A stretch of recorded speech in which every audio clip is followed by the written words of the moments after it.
from Chuncheon, Korea. We are now down here, so came all the way up there, and it is after Chuncheon. Now we're standing in front of the Ethiopian Memorial Hall. I like how they have this Ethiopian traditional Yeah. structure. So this is the kind of like how the Ethiopian palaces look like. Yeah, I wanna point out something nice, fun. Actually, they have a coffee house, Ethiopia coffee house, and how their battle, how they fought for Korea, but after, because of the members of their sacrifice, how it's they have this like memorial, and plus how they have their coffee house.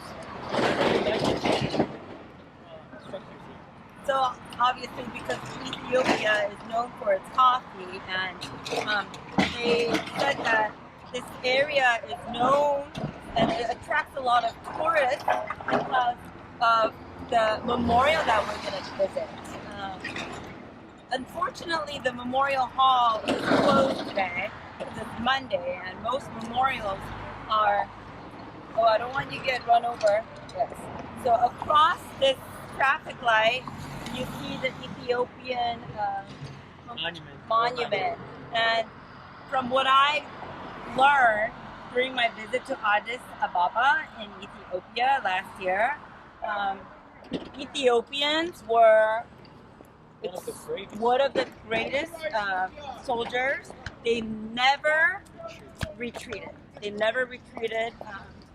More than 3,000 came and a lot died, but I love the location of this memorial because it's at a park. Sculpture park. They say. It's at a sculpture park, and that looks like a river, right? So it's very nice setting. This is where people can come out and like enjoy their picnic, and definitely enjoy their coffee from Ethiopia. very, very, very nice. It looks Very almost the same as the memorial that I saw in Addis Ababa. I like how they have their native languages. Yeah. So here, you can lay that down on the ground, and I will give you so that we can go. That is, of course, the Ethiopian flag next to the South Korean flag. Here you go. And you know, Ethiopia in 1950 was much prosperous than Korea. Yes, that's really amazing.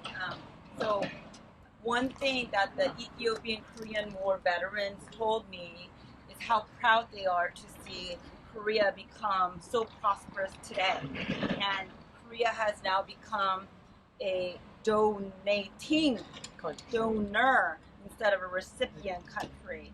And I believe that Koreans have built hospitals in Ethiopia and schools. So, you know, to say thank you.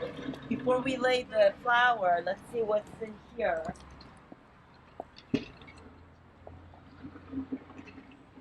And you want to read it? I read the Korean part. Yes. 참전 기념비 자유수호를 위하여 한국 전쟁 중 이 땅에서 공헌한 영웅적인 이디오피아 제국의 용사들에게 바친다. Dedicated to the Ethiopian fighters who fought gallantly on this soil for the cause of world peace and freedom during the Korean War. 1968, they built this. 1968. And look, you want to read that too? Yeah, 이디오피아 군은 한국 전선에서 주로 산양리, 화천, 무둥리, 금화 등 강원도 지역에서 공산 침략군과 싸웠다. The Ethiopian soldiers fought against the aggressor at Samyangni, Hwacheon, Mundangni, Kumwa, etc. of Gwangwon-do, where we are, area during the Korean War. So it shows, you know, where the DMZ is and where we are right now. But look, dead. Yeah, 121 dead and 536 wounded from Ethiopia. Oh, and one thing that, of course, I'm not saying that if there's a prisoner of war or not, you know, that doesn't mean that the soldiers were not brave, okay? But I'm just saying that the Ethiopians they, no matter what, they never retreated, and they never left their soldiers. So the Ethiopian grandpas were very proud of the fact that there were no prisoners of war. So again, but I'm not saying that if there are prisoners of war, that doesn't mean anything less of the other nations. But I'm just saying that the Ethiopians were very proud of that fact. And so I just want to share that with you as before we lay flowers. And one other thing I failed to mention in my other visits, that I'm very, very impressed to see that there are other people and organizations that are laying flowers.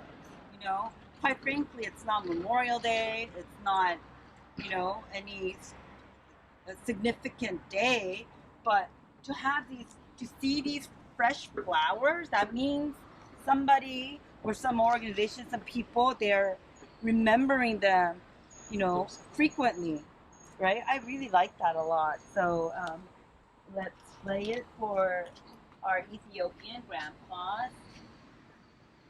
And if you could all join us in saying a little bit of thank you prayer.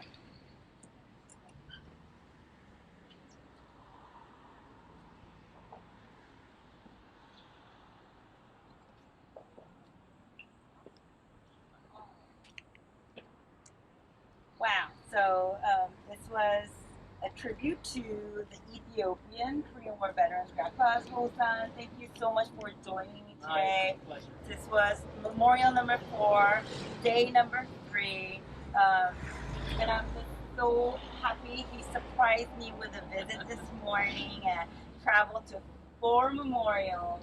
And I'm just so grateful to you, because he is one person that knows my heart from 2007 and has supported my journey for a very long time. And he works very hard also for the strengthening of the U.S.-Korean alliance. Do you have anything you'd like to say? Well, I mean, it was kind of shameful at the same time that I didn't know that we actually had a monument around where I grew up, my hometown. So thank you for reminding me of that. And it was a good educational day for me. At the same time, I'm truly thankful for those people who sacrificed their lives to,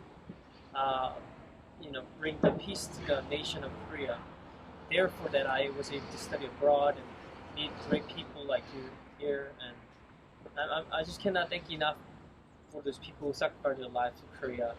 That the life we enjoy in Korea right now are because of their blood. So, yeah. So, are you all listening, grandpas out there? You know, we are not forgetting you. So thank you. And to all of you from other countries that fought and came, thank you as well. So I will see you tomorrow. Remember 727.org. Bye.